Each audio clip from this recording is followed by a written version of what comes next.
Hello everyone, right, I put a little video together to show everyone the shed build that I've been working on.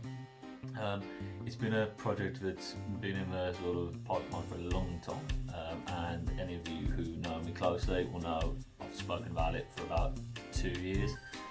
It's taken till now for me to actually do it, so it's just a shame that I've not been able to share it with everyone sort of along the way. But what I've done, I took lots of pictures and videos and that type of thing, so I'll put it all together into a little clip. This sort of video is going to show you the exterior build, so how I did the walls and cladding and that type of thing. If you like it, I'll do another video showing the inside. It's still not done, still lots of little bits to do, but it's getting there now.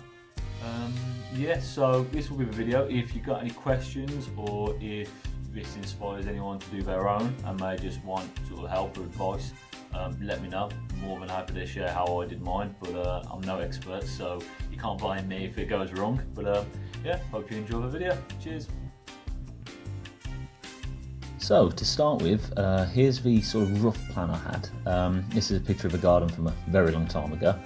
Now the garden is 7.5 metres wide by, well, the slab I was going to do, I've done 7.5 metre by 7.5 metres square, because I didn't think it ate into the garden too much really. We have got plenty of space to play with.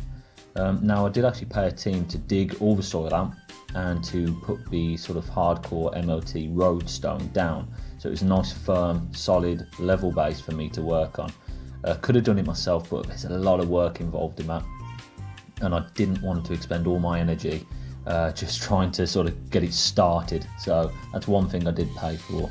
On the right hand side there eventually will be the path leading back up the garden to the top patio and to the house, but that is still to come because there's a lot of stuff in the way of that at the moment. Here you can see I've laid out the shed and the summer house. On the left hand side will be the summer house, and on the right hand side will be the shed, ignore Natalie's feet. Yeah, so that's the basic sort of layout. If you can see there's 2 points there, that was supposed to be the doorways in and out, but I think they were a bit too much of an angle, and I don't actually think it would have been very easy to get in and out, so I had to revise that plan, but it was a good job I sort of mapped it out. So here you can see it's a lot more of a simple shape, just one angle on the right hand side and a flat front on the left hand side for the summer house. I think this is far easier to work with. So concrete pour, I actually had it pumped down the garden, worked out a lot cheaper than mixing it myself. Yeah, it was too wet of a mix and it rained quite a lot on the day, so here's the sort of finished product with the edges smoothed off. It did work out fine, but it wasn't exactly as planned. I used 3v2 CLS timber to do the framework, which is a sort of standard size timbers that you'd use for internal walls on a house, that type of thing. It's 1.6 metres tall at the back, just shy of 2.4 metres tall on the front. Did have to cut a bit of a garden out of the way to get it all to fit in. I sort of did the framework in sort of stages, but the back was all one piece, and then the middle was comprised of 3 sort of frames, all the same shape and size, so one on the left, one in the middle, and one on the right.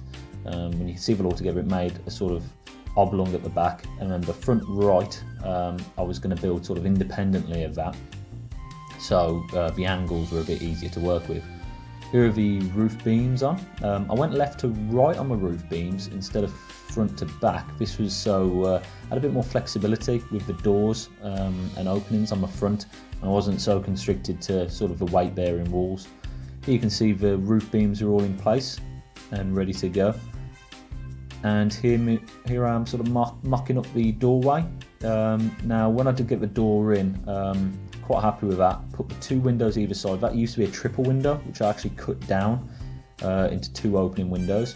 Then little test here, just making sure that they open easily and the timber's not too tight around them. Also, really important test here to make sure that I can peek out the windows. Lovely stuff, great for peeking. The roof was a big job. I used OSB sheet to do the roof. It was 18mm thick and each board was 8 by 4 foot. Here's the overhang on the right hand side. That's to keep sort of ladders, things like that, outside, sort of half under shelter. The boards are really heavy, really hard work to get into place. I've sort of done a sort of overhang, really exaggerated cap on this. Didn't have to do it like that, could have just done it sort of a lot thinner, but I thought it gave it a bit more of a better look. Just missing the cap in there on that side. But yeah, so got it all flat, nice and level, ready for the felt to be put on. Could have put like a rubber roof on it maybe, something like that, but it's a lot of money, and to be honest, as long as it keeps the rain out, it doesn't really matter. Here's the felt. There's 40 metres worth there. That was all Screwfix had. It wasn't enough, ended up with another roll, so 50 linear metres in total.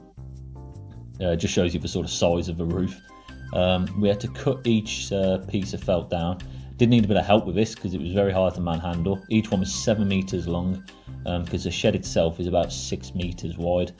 Yeah, so we got them all on. Unfortunately though, as Natalie's sort of filming might show you, the weather was pretty bad that day and we just finished getting it on before the rain started. So yeah, I got quite lucky with the weather on the whole project, to be honest.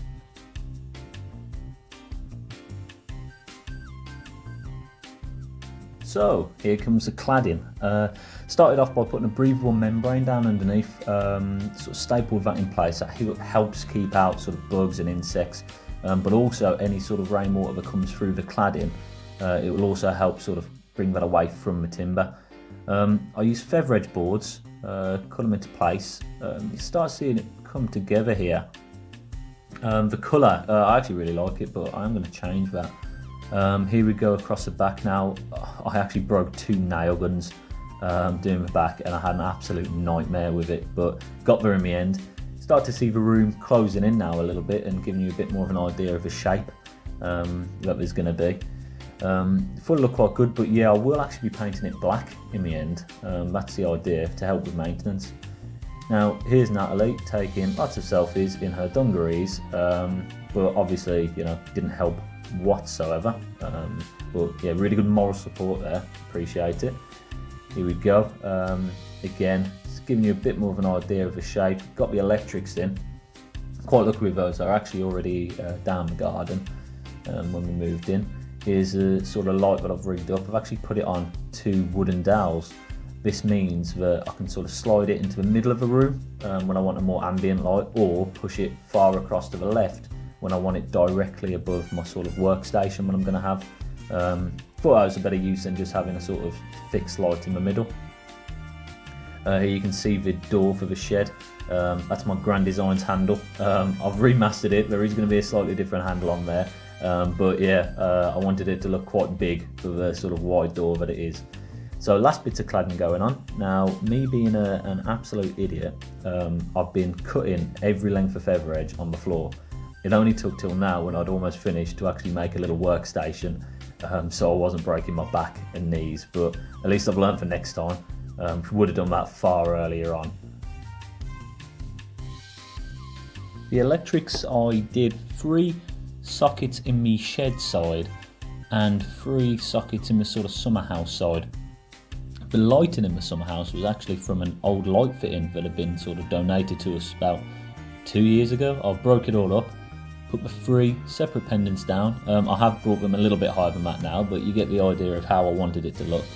The large sort of opening going through to the other side, it's not actually a doorway, it's going to be the fridge to be in there, so it's not sort of protruding so far into the room of the Summerhouse. Now you'll see the shed, and on the left hand side of the shed, that's going to be the works sort of bench, and then the rest is going to be sort of storage all the way in there. So you'll see that's why I put the sockets there on the left hand side. Those are the outside lights, the movable spotlights, so when there's a patio outside they can be sort of pushed out into the middle of the patio. There you go, on a night time to give us a bit more of a look, but that's the pretty much the outside done, ready for the work on the inside to start. Right, so that's the end of the video. If you do want to see the inside and the progress on that, let me know. And if there's any questions or anything, again, just ask. Cheers!